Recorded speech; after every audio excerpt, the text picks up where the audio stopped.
The story of Princess Hase. You are listening on YouTube channel named Let's Listen Something. Many years ago there lived in Nara, the ancient capital of Japan, a wise state minister, by name Prince Toyonari Fujiwara. His wife was a noble, good, and beautiful woman called Princess Murasaki, Violet. They had been married by their respective families according to Japanese custom when very young, and had lived together happily ever since. They had, however, one cause for great sorrow, for as the years went by no child was born to them. This made them very unhappy, for they both longed to see a child of their own who would grow up to gladden their old age, carry on the family name, and keep up the ancestral rights when they were dead. The prince and his lovely wife, after long consultation and much thought, determined to make a pilgrimage to the temple of Hase no Kwannon, goddess of mercy at Hase, for they believed, according to the beautiful tradition of their religion, that the Mother of Mercy, Kwannon, comes to answer the prayers of mortals in the form that they need the most. Surely after all these years of prayer she would come to them in the form of a beloved child in answer to their special pilgrimage, for that was the greatest need of their two lives. Everything else they had that this life could give them, but it was all as nothing because the cry of their hearts was unsatisfied. So the Prince Toyonari and his wife went to the temple of Kwannon at Hase and stayed there for a long time, both daily offering incense and praying to Kwannon, the Heavenly Mother, to grant them the desire of their whole lives. And their prayer was answered. A daughter was born at last to the Princess Murasaki, and great was the joy of her heart. On presenting the child to her husband, they both decided to call her Hase Heim, or the Princess of Hase, because she was the gift of the Kwannon at that place. They both reared her with great care and tenderness, and the child grew in strength and beauty.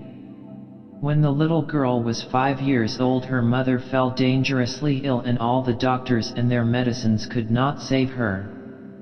A little before she breathed her last she called her daughter to her, and gently stroking her head, said, "Hase Heim, do you know that your mother cannot live any longer? Though I die, you must grow up a good girl. Do your best not to give trouble to your nurse or any other of your family. Perhaps your father will marry again and someone will fill my place as your mother. If so, do not grieve for me, but look upon your father's second wife as your true mother, and be obedient and filial to both her and your father. Remember when you are grown up to be submissive to those who are your superiors, and to be kind to all those who are under you. Don't forget this. I die with the hope that you will grow up a model woman." Hase Heim listened in an attitude of respect while her mother spoke, and promised to do all that she was told. There is a proverb which says, "As the soul is at 3 so it is at 100, and so Hase Heim grew up as her mother had wished, a good and obedient little princess, though she was now too young to understand how great was the loss of her mother. Not long after the death of his first wife, Prince Toyonari married again, a lady of noble birth named Princess Chirut. Very different in character, alas. To the good and wise Princess Murasaki, this woman had a cruel, bad heart. She did not love her stepdaughter at all, and was often very unkind to the little motherless girl, saying to herself, "This is not my child. This is not my child." But Hase Heim bore every unkindness with patience, and even waited upon her stepmother kindly and obeyed her in every way and never gave any trouble, just as she had been trained by her own good mother, so that the Lady Chirut had no cause for complaint against her. The little princess was very diligent, and her favorite studies were music and poetry. She would spend several hours practicing every day, and her father had the most proficient of masters he could find to teach her the koto, Japanese harp, the art of writing letters in verse. When she was 12 years of age she could play so beautifully that she and her stepmother were summoned to the palace to perform before the emperor. It was the festival of the cherry flowers, and there were great festivities at the court. The emperor threw himself into the enjoyment of the season, and commanded that Princess Hase should perform before him on the koto, and that her mother Princess Tarut should accompany her on the flute. The emperor sat on a raised dais, before which was hung a curtain of finely sliced bamboo and purple tassels, so that his majesty might see all and not be seen, for no ordinary subject was allowed to look upon his sacred face. Hase was a skilled musician though so young, and often astonished her masters by her wonderful memory and talent. On this momentous occasion she played well. But Princess Tarut, her stepmother, who was a lazy woman and never took the trouble to practice daily, broke down in her accompaniment and had to request one of the court ladies to take her place. This was a great disgrace, and she was furiously jealous to think that she had failed where her stepdaughter succeeded, and to make matters worse the emperor sent many beautiful gifts to the little princess to reward her for playing so well at the palace. There was also now another reason why Princess Tarut hated her stepdaughter, for she had had the good fortune to have a son born to her, and in her inmost heart she kept saying, "If only Hase were not here, my son would have all the love of his father." And never having learned to control herself, she allowed this wicked thought to grow into the awful desire of taking her stepdaughter's life. So one day she secretly ordered some poison and poisoned some sweet wine. This poisoned wine she put into a bottle. Into another similar bottle she poured some good wine. It was the occasion of the boys' festival on the 5th of May, and Hase was playing with her little brother.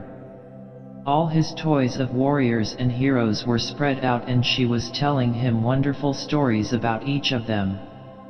They were both enjoying themselves and laughing merrily with their attendants when his mother entered with the 2 bottles of wine and some delicious cakes. "You are both so good and happy," said the wicked Princess Tarut with a smile, "that I have brought you some sweet wine as a reward, and here are some nice cakes for my good children." And she filled 2 cups from the different bottles. Hase, never dreaming of the dreadful part her stepmother was acting, took one of the cups of wine and gave to her little step-brother the other that had been poured out for him.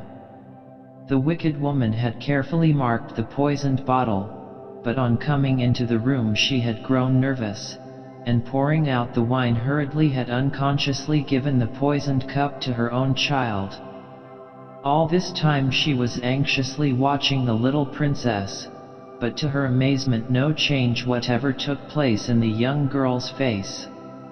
Suddenly the little boy screamed and threw himself on the floor, doubled up with pain. His mother flew to him, taking the precaution to upset the 2 tiny jars of wine which she had brought into the room, and lifted him up. The attendants rushed for the doctor, but nothing could save the child. He died within the hour in his mother's arms. Doctors did not know much in those ancient times, and it was thought that the wine had disagreed with the boy, causing convulsions of which he died.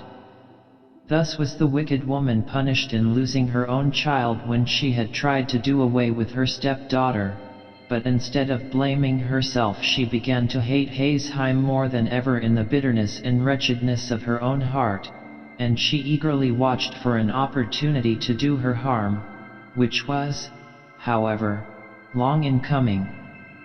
When Hase was 13 years of age, she had already become mentioned as a poetess of some merit.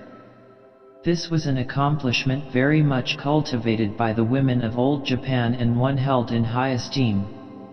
It was the rainy season at Nara, and floods were reported every day as doing damage in the neighborhood. The river Tutsuta, which flowed through the imperial palace grounds, was swollen to the top of its banks, and the roaring of the torrents of water rushing along a narrow bed so disturbed the emperor's rest day and night, that a serious nervous disorder was the result. An imperial edict was sent forth to all the Buddhist temples commanding the priests to offer up continuous prayers to heaven to stop the noise of the flood. But this was of no avail.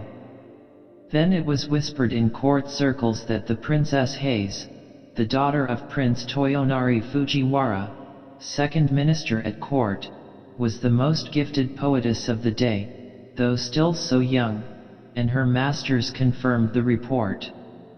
Long ago, a beautiful and gifted maiden poetess had moved heaven by praying in verse, had brought down rain upon a land famished with drought, so said the ancient biographers of the poetess Ononokomaki. If the Princess Hase were to write a poem and offer it in prayer, might it not stop the noise of the rushing river and remove the cause of the imperial illness? What the court said at last reached the ears of the emperor himself, and he sent an order to the minister Prince Toyonari to this effect. Great indeed was Haseheim's fear and astonishment when her father sent for her and told her what was required of her. Heavy, indeed, was the duty that was laid on her young shoulders, that of saving the emperor's life by the merit of her verse. At last the day came and her poem was finished. It was written on a leaflet of paper heavily flecked with gold dust. With her father in attendance and some of the court officials, she proceeded to the bank of the roaring torrent, and raising up her heart to heaven, she read the poem she had composed, aloud, lifting it heavenwards in her two hands. Strange indeed it seemed to all those standing round. The waters ceased their roaring, and the river was quiet in direct answer to her prayer. After this the emperor soon recovered his health.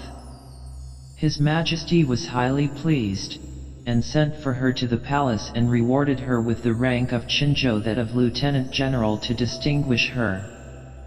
From that time she was called Chinjoheim, or the Lieutenant General Princess, and respected and loved by all. There was only one person who was not pleased at Haseheim's success. That one was her stepmother. Forever brooding over the death of her own child, whom she had killed when trying to poison her stepdaughter, she had the mortification of seeing her rise to power and honor, marked by imperial favor and the admiration of the whole court. Her envy and jealousy burned in her heart like fire. Many were the lies she carried to her husband about Haseheim, but all to no purpose. He would listen to none of her tales, telling her sharply that she was quite mistaken. At last the stepmother, seizing the opportunity of her husband's absence, ordered one of her old servants to take the innocent girl to the Highbury Mountains, the wildest part of the country, and to kill her there. She invented a dreadful story about the little princess, saying that this was the only way to prevent disgrace falling upon the family by killing her. Kadada, her vassal, was bound to obey his mistress. Anyhow, he saw that it would be the wisest plan to pretend obedience in the absence of the girl's father, so he placed Haseheim in a palanquin and accompanied her to the most solitary place he could find in the wild district. The poor child knew there was no good in protesting to her unkind stepmother at being sent away in this strange manner, so she went as she was told. But the old servant knew that the young princess was quite innocent of all the things her stepmother had invented to him as reasons for her outrageous orders, and he determined to save her life. Unless he killed her, however, he could not return to his cruel taskmistress, so he decided to stay out in the wilderness. With the help of some peasants he soon built a little cottage, and having sent secretly for his wife to come, these two good old people did all in their power to take care of the now unfortunate princess. She all the time trusted in her father, knowing that as soon as he returned home and found her absent, he would search for her. Prince Toyonari, after some weeks, came home and was told by his wife that his daughter Hime had done something wrong and had run away for fear of being punished. He was nearly ill with anxiety. Everyone in the house told the same story, that Hase Hime had suddenly disappeared. None of them knew why or whither. For fear of scandal, he kept the matter quiet and searched everywhere he could think of, but all to no purpose. One day, trying to forget his terrible worry, he called all his men together and told them to make ready for a several days' hunt in the mountains. They were soon ready and mounted, waiting at the gate for their lord. He rode hard and fast to the district of the Highberry Mountains, a great company following him. He was soon far ahead of everyone, and at last found himself in a narrow picturesque valley. Looking round and admiring the scenery, he noticed a tiny house on one of the hills quite near, and then he distinctly heard a beautiful clear voice reading aloud. Seized with curiosity as to who could be studying so diligently in such a lonely spot, he dismounted, and leaving his horse to his groom, he walked up the hillside and approached the cottage. As he drew nearer, his surprise increased, for he could see that the reader was a beautiful girl. The cottage was wide open and she was sitting facing the view. Listening attentively, he heard her reading the Buddhist scriptures with great devotion. More and more curious, he hurried on to the tiny gate and entered the little garden, and looking up beheld his lost daughter Hase Hime. She was so intent on what she was saying that she neither heard nor saw her father till he spoke. "Hase Hime," he cried, "it is you, my Hase Hime." Taken by surprise, she could hardly realize that it was her own dear father who was calling her, and for a moment she was utterly bereft of the power to speak or move. My father, it is indeed you, oh, my father," was all she could say, and running to him she caught hold of his thick sleeve, and burying her face burst into a passion of tears. Her father stroked her dark hair, asking her gently to tell him all that had happened, but she only wept on, and he wondered if he were not really dreaming. Then the faithful old servant Kadada came out, and bowing himself to the ground before his master, poured out the long tale of wrong, telling him all that had happened, and how it was that he found his daughter in such a wild and desolate spot with only 2 old servants to take care of her. The prince's astonishment and indignation knew no bounds. He gave up the hunt at once and hurried home with his daughter. One of the company galloped ahead to inform the household of the glad news, and the stepmother, hearing what had happened, and fearful of meeting her husband now that her wickedness was discovered, fled from the house and returned in disgrace to her father's roof, and nothing more was heard of her. The old servant Kadada was rewarded with the highest promotion in his master's service, and lived happily to the end of his days, devoted to the little princess, who never forgot that she owed her life to this faithful retainer. She was no longer troubled by an unkind stepmother, and her days passed happily and quietly with her father. As Prince Toyonari had no son, he adopted a younger son of one of the court nobles to be his heir, and to marry his daughter Hase Hime, and in a few years the marriage took place. Hase Hime lived to a good old age, and all said that she was the wisest, most devout, and most beautiful mistress that had ever reigned in Prince Toyonari's ancient house. She had the joy of presenting her son, the future lord of the family, to her father just before he retired from active life. To this day there is preserved a piece of needlework in one of the Buddhist temples of Kyoto. It is a beautiful piece of tapestry, with the figure of Buddha embroidered in the silky threads drawn from the stem of the lotus. This is said to have been the work of the hands of the good Princess Hase.